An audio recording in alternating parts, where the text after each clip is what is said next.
Jayalah Indonesiaku, tanah airku, tumpah darahku.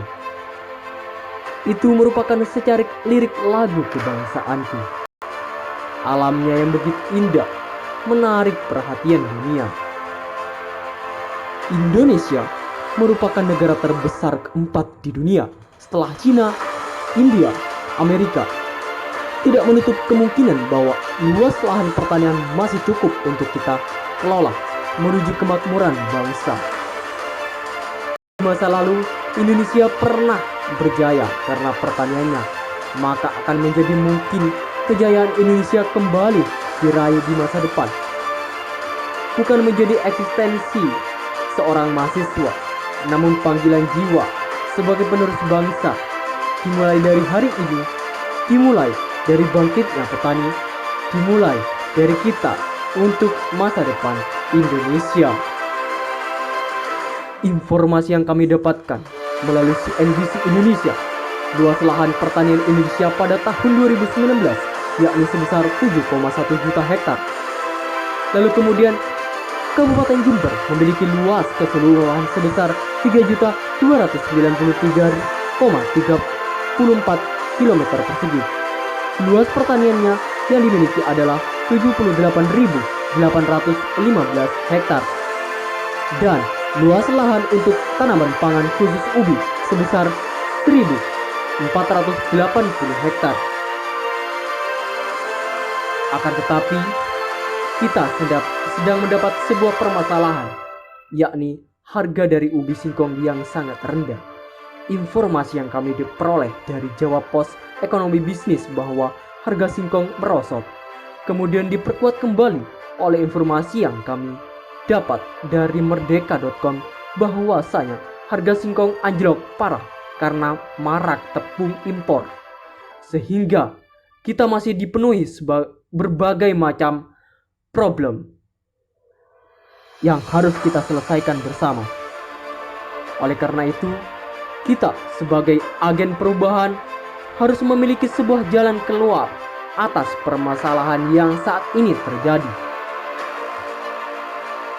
Sebab itulah kami akan memberikan sebuah tata cara pengelolaan ubi singkong menjadi tepung tapioka agar harga singkong menjadi lebih tinggi. Oleh karena itu, marilah kita simak videonya berikut ini.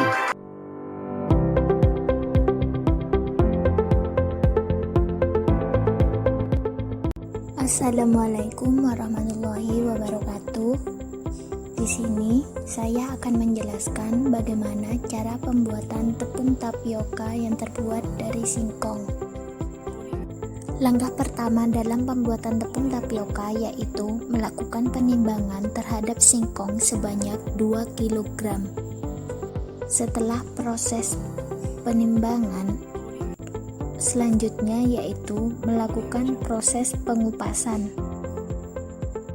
Setelah melakukan pengupasan, langkah selanjutnya yaitu penimbangan singkong tanpa kulit. Setelah proses penimbangan, langkah selanjutnya yaitu proses pencucian. Nah, proses pencucian ini menggunakan air mengalir. Setelah proses pencucian selesai, langkah selanjutnya yaitu memotong singkong menjadi dadu atau memotong singkong menjadi bentuk bersudut. Setelah proses pemotongan selesai, langkah selanjutnya yaitu penghalusan. Penghalusan dilakukan dengan menggunakan mesin. Hasil dari penghalusan tadi diwadahi dengan menggunakan toples besar. Pada saat proses penggilingan, di saat bersamaan, singkong yang berpotong dadu-dadu dan air itu dimasukkan bersama-sama agar lancar penghalusannya. Sebelum singkong masuk ke dalam mesin penghalus, sebaiknya diberi air atau ditambahi air sebanyak berat singkong terakhir kali ditimbang. tanpa kulit.